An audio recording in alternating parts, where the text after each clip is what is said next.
দর্শক মণ্ডলী, ঈদের আয়োজনটা পূর্ণতা পায় যখন আমরা পরিবারকে সময় দিই। একই পরিবারে যখন আমরা আড্ডায় মেতে উঠি, আমরা যখন একসঙ্গে হেসে উঠি, আনন্দ করি, ফুর্তি করি। আমি চাই পরিবারই হোক জীবনের সুন্দর অনুপ্রেরণা।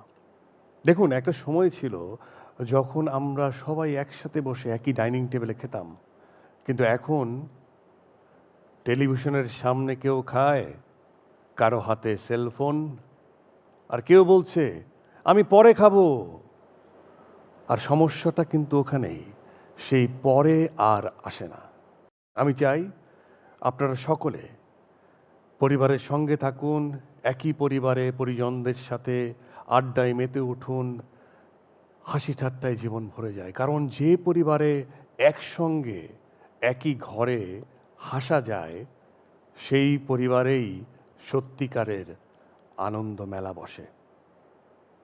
আপনারা সবাই ভালো থাকুন, সুন্দর থাকুন।